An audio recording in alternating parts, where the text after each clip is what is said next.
damai dan salam jumpa sahabat Oase Rohani Katolik yang terkasih. Apa kabar Anda semua? Semoga dalam keadaan sehat, penuh semangat, dan juga mempunyai pengharapan di dalam Tuhan. Bagi Anda yang mungkin pada saat ini sedang mengalami kesulitan, sakit, ataupun mengalami masalah, semoga dengan mendengarkan siaran dan juga pembahasan dari Romo narasumber, sungguh akan merasakan diberi kekuatan oleh Tuhan. Dan saya Patricia Elsa, setelah bersama dengan Romo Yohanes Rahmat Fajar Udi OFM, yang akrab kita sapa dengan Romo Hans OFM.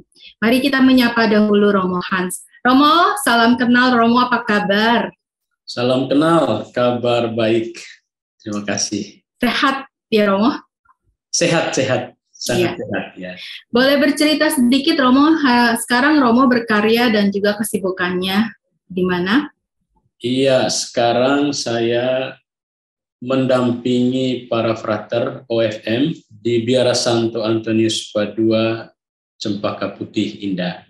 Jadi kesibukannya ya bersama frater ya tiap hari. Oh ya, luar biasa. Baik Romo dan sahabat Oase Rohani Katolik, kita akan awali acara Oase Rohani Katolik dengan berdoa bersama Romo Hans. Mari kita berdoa. Dalam nama Bapa, Putra, dan Roh Kudus. Amin. Allah yang maha tinggi dan penuh kemuliaan, terangilah kegelapan hati kami, berilah kami iman yang benar, pengharapan yang teguh, dan kasih yang sempurna. Berilah kami ya Tuhan, perasaan yang peka dan budi yang cerah, agar kami mampu melaksanakan perintah-Mu yang kudus dan yang tak akan menyesatkan. Amin. Nama Bapa, Putra, dan Roh Kudus. Amin.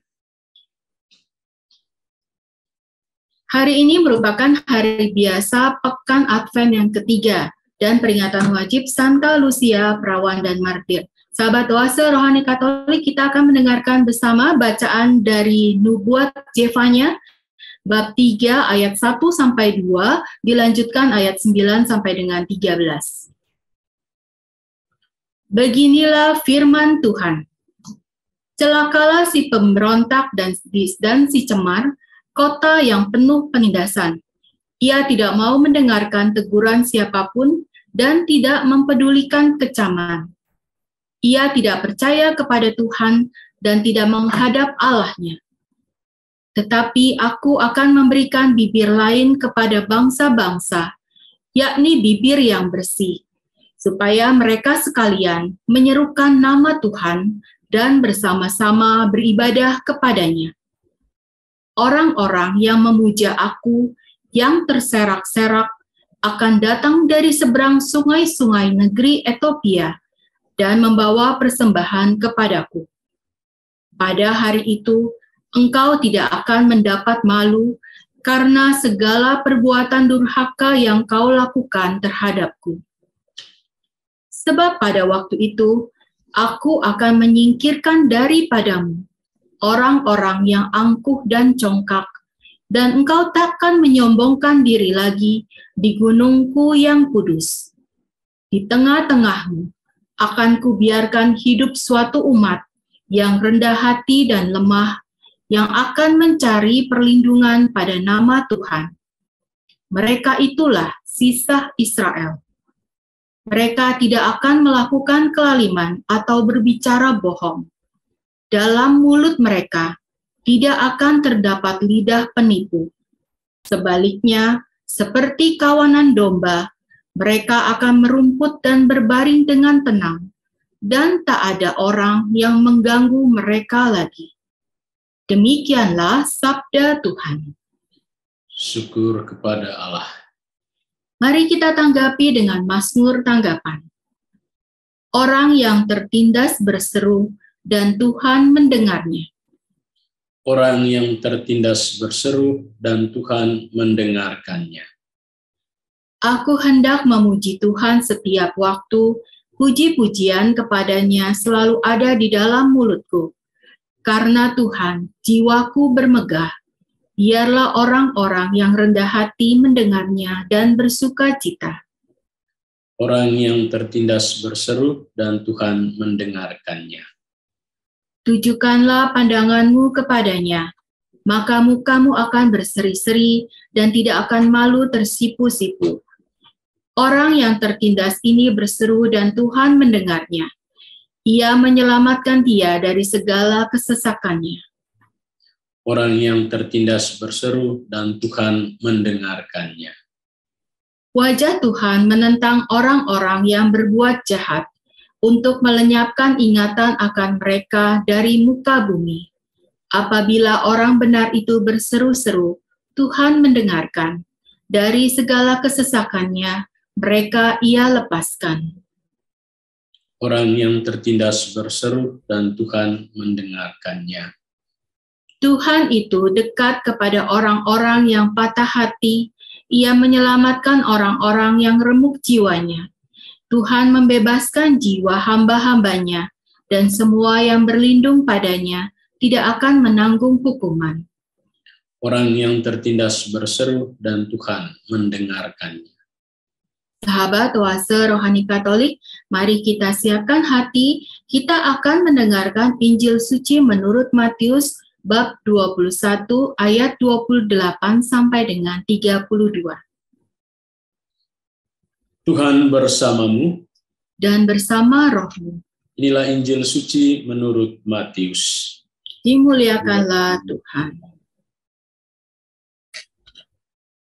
Tetapi apakah pendapatmu tentang ini?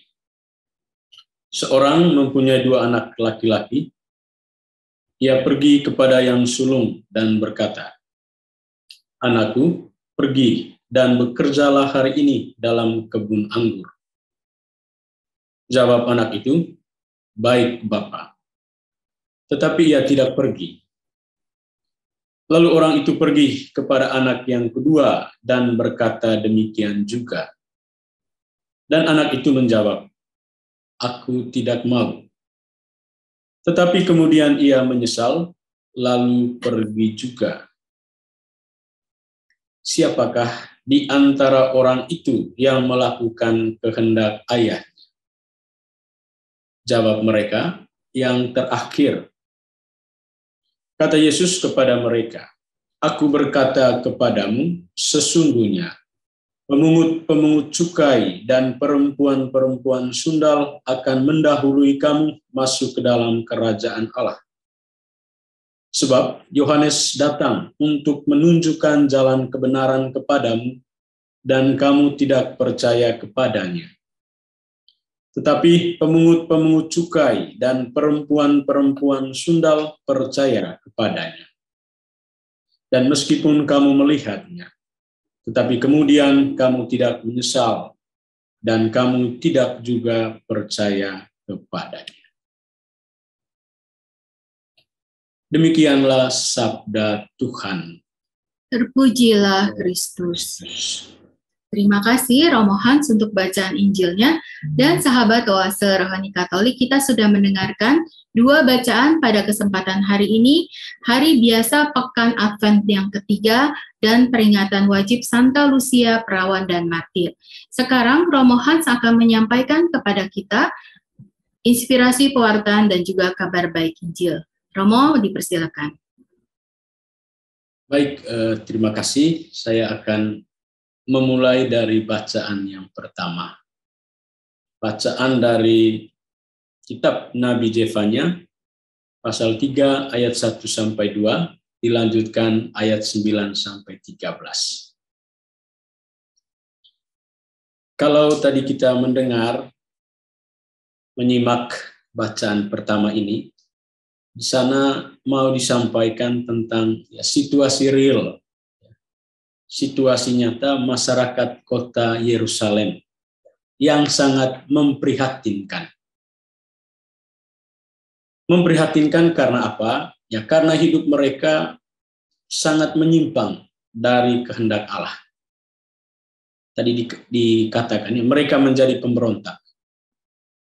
Mereka menjadi pencemar, menjadi penindas, anti teguran, cuek terhadap kecaman, dan yang paling parah dan menyedihkan adalah mereka menjadi orang-orang yang tidak mau lagi mengandalkan Tuhan, tidak mau lagi percaya kepada Tuhan. Kalau kita baca seluruh ayat itu tadi, dari ayat 2 seterusnya, 3, 4, di sana diuraikan juga ya, siapa-siapa orang-orang itu. Di sana dikatakan ya, para pemukanya adalah singa yang mengaum. Para hakimnya adalah serigala di waktu malam. Para nabinya adalah orang-orang ceroboh dan pengkhianat.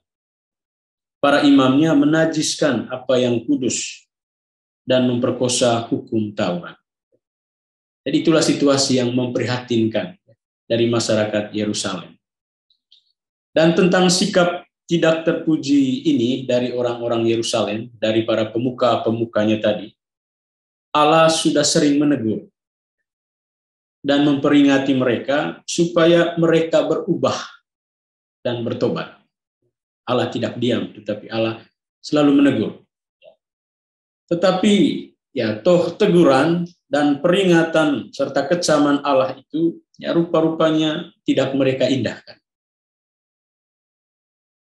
Ada harapan dari Allah sendiri bahwa dengan teguran, ya, dengan kecaman, kritikan, orang-orang Yerusalem ini menjadi takut akan Allah dan kemudian bertobat. Itu harapan dari pihak Allah. Tetapi ya nyatanya sia-sia. Mereka malah semakin menjadi-jadi. Tidak ada efek positif dari teguran Allah. Tidak ada pengaruh positif terhadap teguran, ya, kritikan Allah.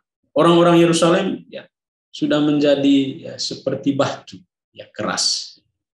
Atau kalau dalam kutipan lain dikatakan mereka itu menjadi orang-orang yang tegar tengkuk. Ya, orang-orang tegar tengkuk itu kan orang yang keras kepala, ya, tidak rendah hati, kasar, ya, kejam. Ya. Orang Yerusalem seperti itu. Ya. Mereka menjadi orang-orang yang ya, tidak takut lagi dengan Allah. Jadi inilah situasi yang tadi saya katakan memprihatinkan, ya, dikisahkan oleh Zefanya. Kata kunci ya di sini adalah untuk kita refleksikan juga mendengarkan teguran Allah, mendengar teguran Tuhan. Saya pikir ya persoalan dan krisis utama orang-orang Yerusalem di sini adalah kesediaan untuk mendengarkan Tuhan. Kesediaan untuk mendengarkan teguran dan juga peringatan. Mereka mungkin mendengar, ya, mereka mungkin mendengar, tetapi belum mendengarkan. Artinya apa? Ya, orang-orang Yerusalem ini punya telinga untuk mendengar. Tetapi hati mereka tidak dioptimalkan untuk turut serta mendengarkan teguran dari Tuhan itu. Ya. Maka saya mengatakan mereka hanya mendengar, tetapi belum mendengarkan. Sehingga yang terjadi apa? Ya. Masuk telinga kiri, ya, langsung keluar telinga kanan. Atau sebaliknya, masuk telinga kanan, keluar telinga kiri. Ya. Tanpa melalui sebuah refleksi, ya. Tanpa melalui sebuah permenungan, ya, discernment, sehingga sampai pada sebuah kesadaran. Itu tadi, jadi karena hanya mendengar, ya, tidak mengikutsertakan hati, sehingga memang tidak ada refleksi, tidak ada permenungan, tidak ada discernment, yang membawa mereka kepada sebuah kesadaran, oh ternyata apa yang sudah kita buat ini salah loh. Jadi kesediaan untuk mendengarkan hanya dapat terjadi itu pada orang-orang yang memiliki keutamaan kerendahan hati. Tidak pada orang yang tinggi hati atau arogan. Dan saya pikir juga ya, orang-orang Yerusalem juga yang masuk dalam kelompok ini. Ya. Orang-orang yang tinggi hati, ya, arogan, ya, tidak mau mendengarkan orang lain, apalagi tadi ya Tuhan.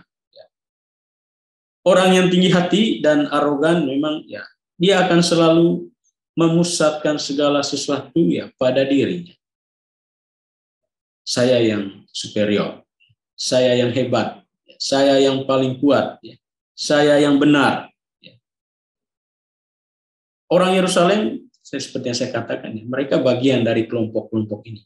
Orang yang tinggi hati, arogan, merasa diri paling benar, hebat. Sehingga teguran Tuhan pun tidak digubris. Menjadi cuek. Mereka abaikan. Ya, orang-orang seperti ini, kalau menurut tadi bacaan pertama, ya, akan jauh dari keselamatan yang dari Tuhan. Orang-orang yang tinggi hati, congkak, tidak mau mendengarkan Tuhan, itu akan jauh dari keselamatan.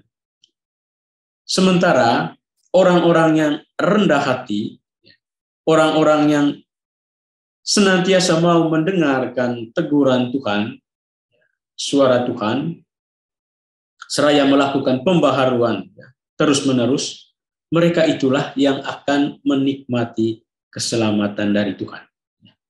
Tadi juga disinggung dalam bacaan pertama. Orang-orang yang rendah hati, sisa-sisa Israel itu yang akan diselamatkan. Kendati pun ada situasi memprihatinkan, tetapi Tuhan tetap punya keyakinan, harapan bahwa masih akan ada orang-orang yang mau mendengarkan Dia, orang-orang rendah hati. Dan kepada mereka itulah keselamatan itu akan disampaikan. Tuhan, ya, saya katakan, Tuhan tidak menyukai orang-orang yang tinggi hati, orang-orang yang sombong. Tetapi Tuhan justru senang, suka dengan orang-orang yang rendah hati. Dan ini nyata dalam, kalau kita lihat lagi, kidung nyanyian Maria itu ya, di sana dikatakan ya, perkasalah perbuatan tangannya, dicerai-beraikannya orang yang angkuh hatinya. Dan saya yakin juga dalam kitab suci Injil khususnya ya, Tuhan selalu ya peduli ya pada orang-orang yang rendah hati, orang-orang yang sederhana yang mau mendengarkan Dia. Saya pikir bacaan pertama ini ya amat terang ya pesannya bagi kita, ya, bagi saya dan juga bagi sahabat-sahabat Oase Rohani Katolik ya, secara khusus di masa Advent ini. Ya. Pesannya apa? Ya, seperti tadi saya katakan ya, kata kunci ya, mendengarkan teguran Tuhan.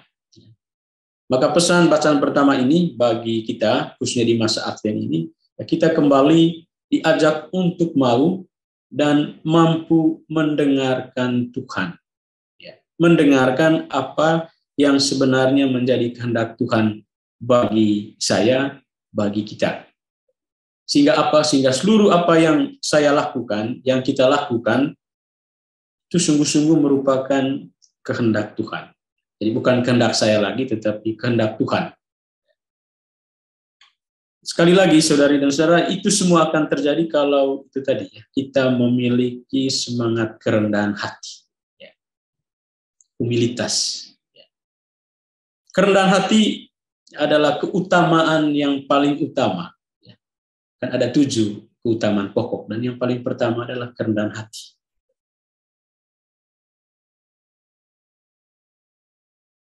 Istilah Latin ya, kerendahan hati itu kan humilis. Dan kata humilis itu mengandung arti kata humus. Dan kita tahu itu humus ya apa. Humus itu kan tanah yang subur, di mana daripadanya akan tumbuh tanaman-tanaman yang lain.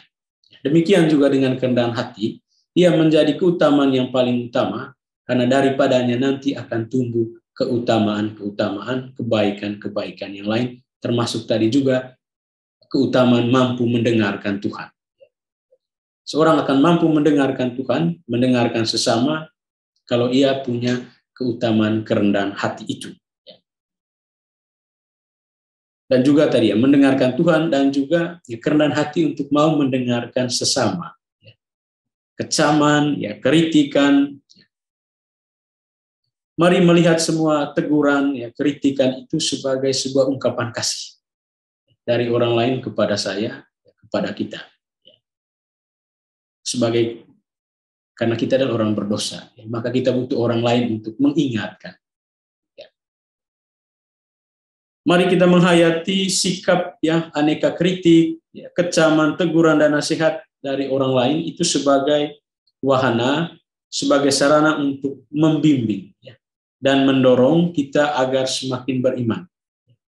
agar semakin dewasa dalam hidup beriman, ya, dan kita pun semakin membaktikan diri sepenuhnya kepada Tuhan dan kepada sesama. Ya. Terutama ya, di masa khusus ini, masa Advent ini, masa kita mempersiapkan kedatangan Tuhan di hari Natal. Jadi ya itu saja ya pesan dari bacaan pertama ini. Ya, terima kasih Romo. Kita masih ada sedikit waktu sebelum kita menutup sesi pertama ini. Yang ingin saya tanyakan Romo, tadi Romo berkata kita bisa mendengarkan suara Tuhan kalau kita mempunyai salah satu keutamaan yaitu kerendahan hati. Ya. Lalu juga ada seseorang yang mungkin khawatir, dia sudah merendahkan hati dalam menghadapi sesamanya, tapi sesamanya itu malah memanfaatkan kerendahan hatinya itu dengan merendahkan diri dia gitu, sampai dia merasa ya tidak dihargai ataupun merasa dipojokkan. Nah, bagaimana kita menghadapi orang yang kita sudah bersikap rendah hati, tapi orang itu malah memanfaatkan kita atau memanipulasi diri sikap kita itu? Iya, saya pikir ya ini konsekuensi juga dari pilihan kita mengikuti Yesus ya. Salah satunya ya, sebagaimana Yesus sendiri sudah merendah ya, bahkan dicaci maki, ya, tidak bersalah pun dipersalahkan ya. Digosip sana sini, dianggap melanggar hukum, menghujat Allah ya. Tetapi ya Yesus tetap setia ya, pada panggilan itu, ya, jalan kerendahan hati itu.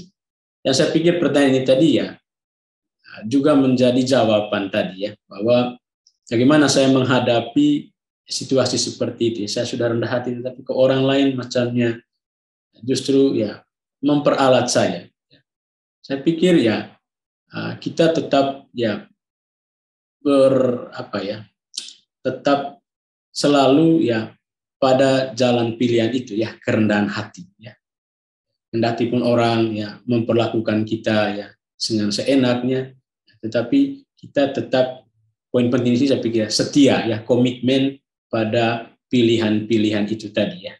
Dan hanya dengan berkomitmen itulah ya, saya keyakinan saya pribadi ya, kita akan berkembang, dan juga suatu saat pun ya orang lain juga akan ya, mengalami juga perubahan. Ya, kita mempertobatkan mereka melalui cara dan sikap kita itu. Itu yang bisa saya tanggapi. Iya, dalam artian kita tetap melakukan kesalehan atau kesetiaan seperti yang kita punya satu role model yang luar biasa, yaitu sosok Yesus sendiri yang tetap rendah hati walaupun diperlakukan tidak baik ataupun benar-benar dihina seperti itu.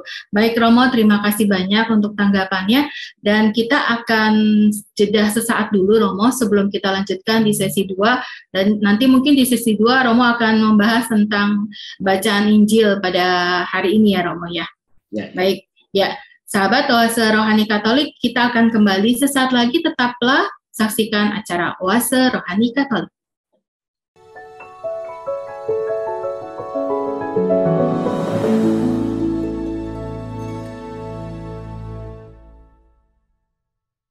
Terima kasih sahabat Oase Rohani Katolik, Anda masih bersama dengan kami, bersama dengan Romo Hans OFM dan saya Patricia Elsa. Kita tadi sudah mendengarkan inspirasi dan juga pembahasan dari bacaan pertama dari Nubuat Zefanya, dan Romo Hans akan melanjutkan untuk bacaan Injil. Atau mungkin Romo yang dari kitab Zefanya itu apakah masih ada ingin disampaikan atau kita langsung mau masuk Injil, Romo? Saya pikir sudah cukup untuk bacaan pertama ya. Oke, sekarang berarti kita ke Injil Matius ya Romo ya. Ini menarik sekali Romo. Silakan Romo. Oke, baik. Tentang Injil ya. Injil Matius bab 21 ayat 28 sampai 32. Injil yang singkat. Injil ini kisah tentang perumpamaan dua anak. Sekali lagi di sini kita mendengarkan apa yang menjadi ciri khas dari pengajaran Yesus ya. ketika Yesus mengajar, memberitakan, dia selalu menggunakan yang namanya perumpamaan. Dan hari ini dia mengajar dengan perumpamaan tentang dua orang anak. Tentu dengan perumpamaan maksudnya supaya para pendengar bisa lebih mudah mengerti, memahami apa yang diajarkan, apa yang diberitakan oleh Yesus. Kita kembali ke perumpamaan Injil. Perumpamaan tentang dua orang anak dengan karakteristik yang berbeda. Anak yang pertama tadi dikisahkan, juga tadi diberi keterangan sebagai anak sulung. Awalnya mengatakan iya pada ayah. Ketika ayah katakan, yuk kamu pergi bekerja ya. Mengatakan, ya siap. Tetapi kemudian dia tidak melakukan. Jadi apa yang dikatakan tidak selaras dengan apa yang dibuat. Sementara anak yang kedua, kita sebut juga sebagai bungsu, awalnya mengatakan tidak. Ketika ayahnya mengatakan, kamu bekerja ya di ladang. Tidak. Jadi berbeda dengan yang pertama.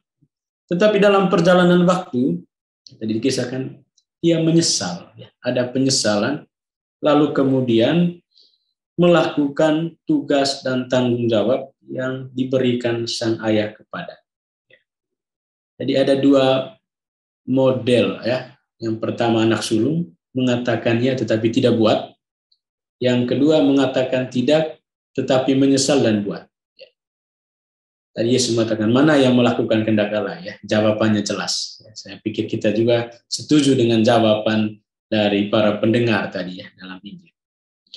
Baik, saudari dan saudara, perumpamaan ini sebenarnya mau menggambarkan tentang sebuah konteks kehidupan rohani pada zaman itu. Kehidupan rohani. Dari anak pertama, Yesus mau menggambarkan sikap para pemimpin agama pada zaman itu. Apa yang mau disampaikannya? Para pemimpin agama pada zaman itu, ahli Taurat, orang-orang Farisi, itu melakukan praktek-praktek keagamaan itu supaya dilihat dan dipuji. Jadi melakukan praktek keagamaan berdoa, bersedekah, berpuasa itu sebagai show, supaya orang bertepuk tangan. Dan itu anak pertama tadi Yesus menggambarkan tentang hidup, sikap dari para pemimpin. Mereka berkhotbah dengan sangat baik. Tetapi mereka sendiri tidak melakukan apa yang mereka khotbahkan, apa yang mereka katakan. Mereka pandai membuat dan menguraikan tentang hukum, tentang aturan begini-begini, aturannya ini. Bagus sekali Tetapi apa? Tetapi mereka sendiri yang justru tidak setia pada hukum. Mereka menuntut orang lain supaya kamu taat. Bahkan mencari-cari pelanggaran orang.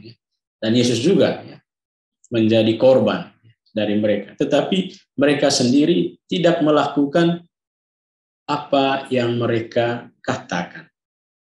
Kehidupan mereka penuh dengan kemunafikan dan jauh dari yang namanya kejujuran. Bahkan tadi dikatakan ketika Yohanes Pembaptis hadir untuk memberitakan kebenaran, mereka tidak mau percaya dan menolak. Mereka tidak mau melakukan pertobatan sebagaimana yang diberitakan oleh Yohanes Pembaptis.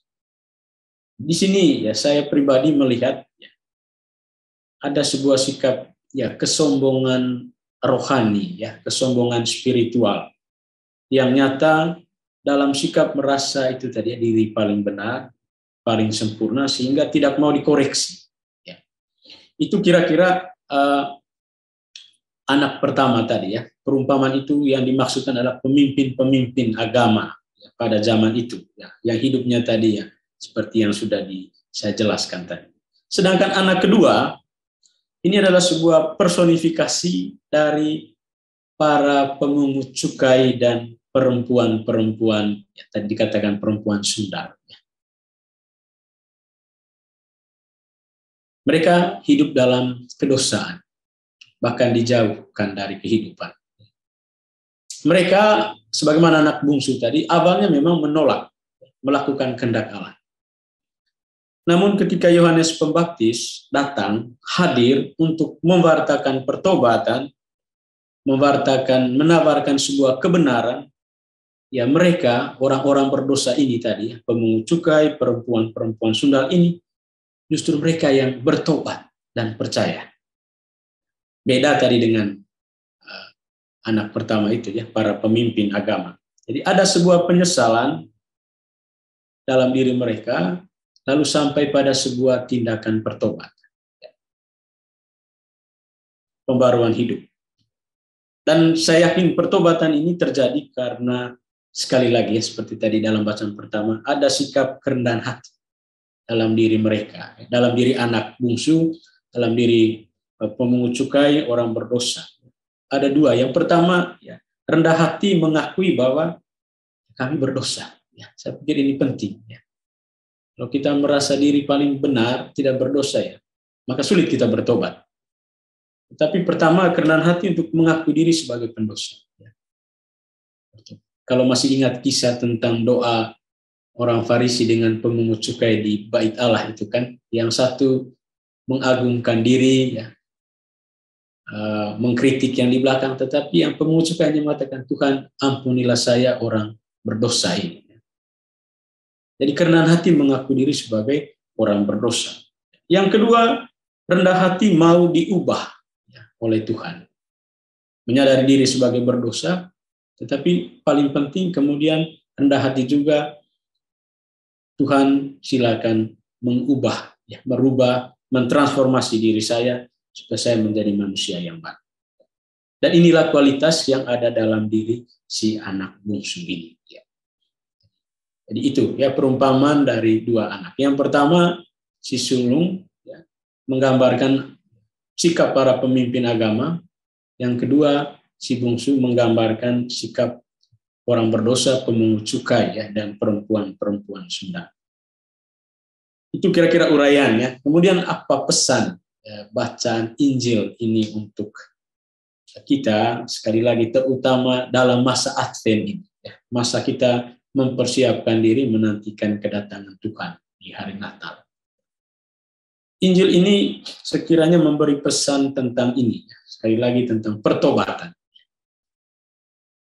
Pertobatan ini dapat kita temukan dalam diri si anak kedua tadi, anak bungsu yang awalnya mengatakan tidak, tetapi kemudian mengatakan ya.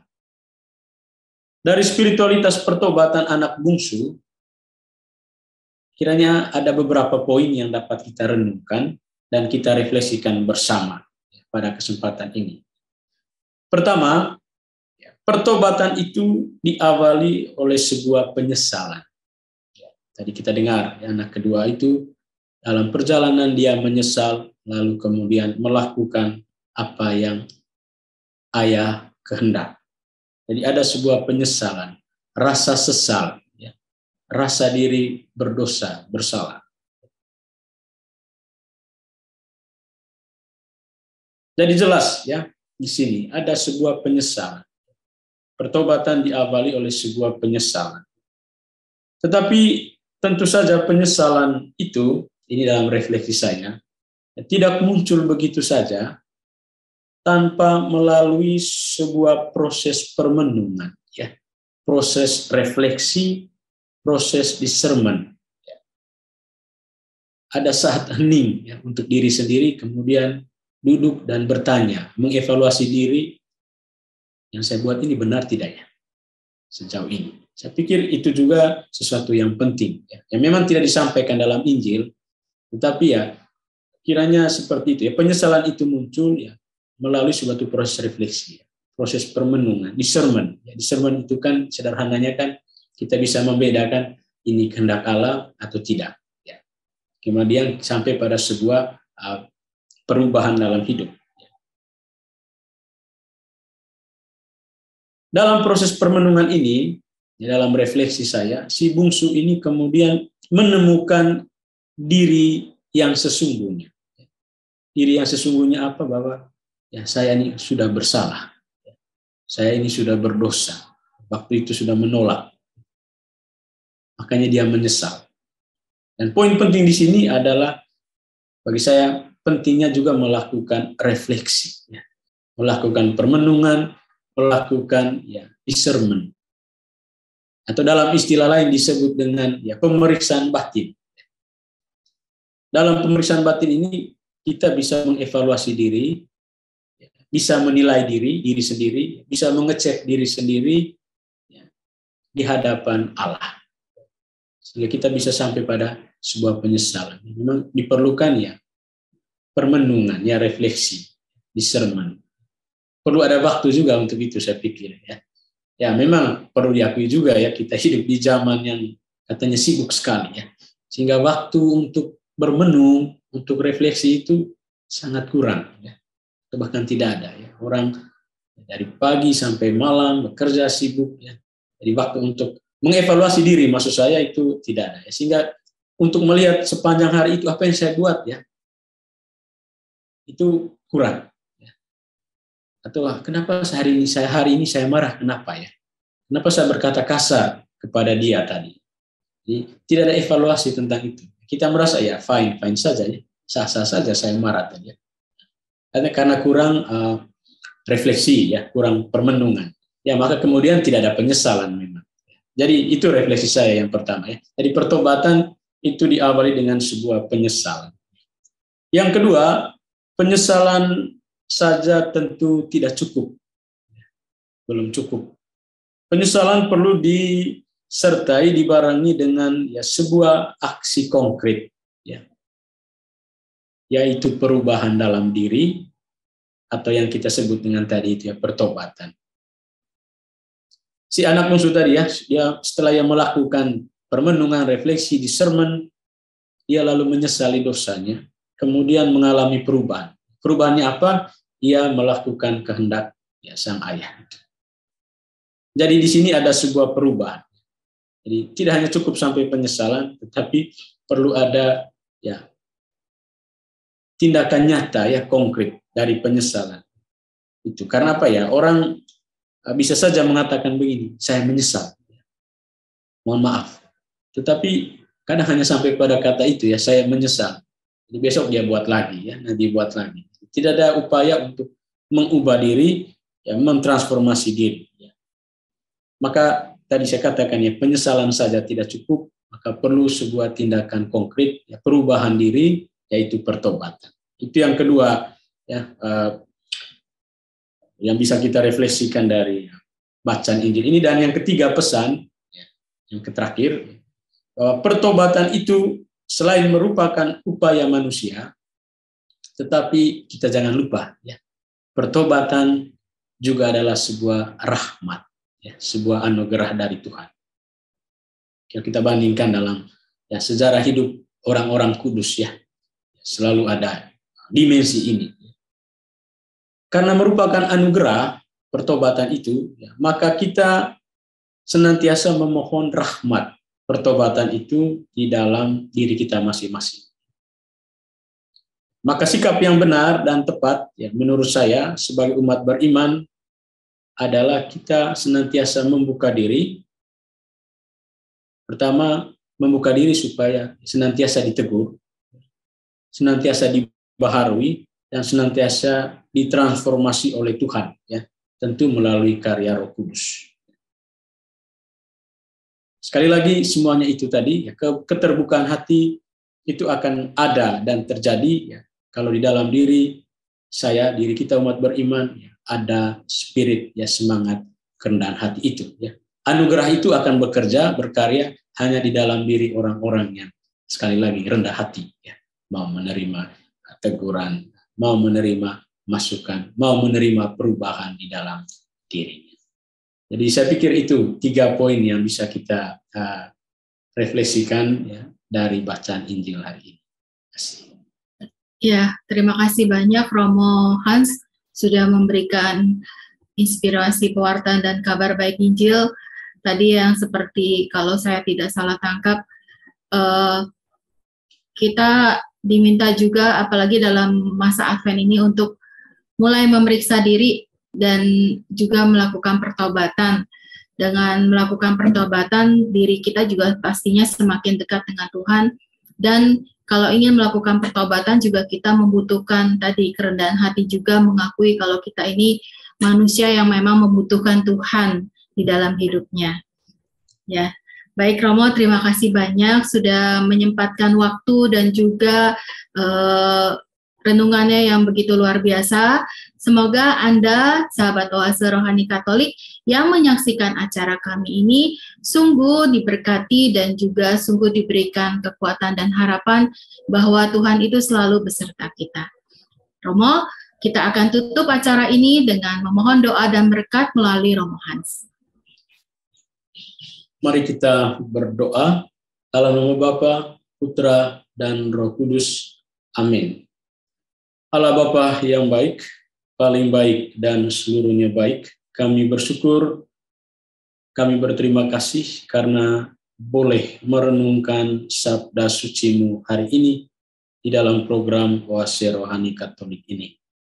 Semoga hidup kami senantiasa dibaharui oleh sabda-Mu, sehingga kami sungguh-sungguh siap mempersiapkan diri dalam menyambut kedatangan Putra-Mu di hari Natal nanti, dengan senantiasa menjaga pikiran, menjaga perkataan, dan menjaga tindakan kami agar selalu hidup pantas di hadapan-Mu. Demi Kristus Tuhan dan pengantara kami. Amin. Tuhan bersamamu dan bersama roh-Mu. Semoga saudari dan saudara sekalian senantiasa diberkati oleh Allah yang Maha Kuasa, Bapa, Putra, dan Roh Kudus. Amin. Amin. Romo Hans, terima kasih banyak. Dan sahabat Oase Rohani Katolik, kita akan berjumpa di kesempatan lain. Tetap jaga kesehatan dan juga selamat menyambut masa Advent dan juga nanti kita akan memasuki masa Natal di akhir bulan ini. Romo, sampai jumpa di kesempatan lain, Romo. Terima kasih. Sama-sama, ya.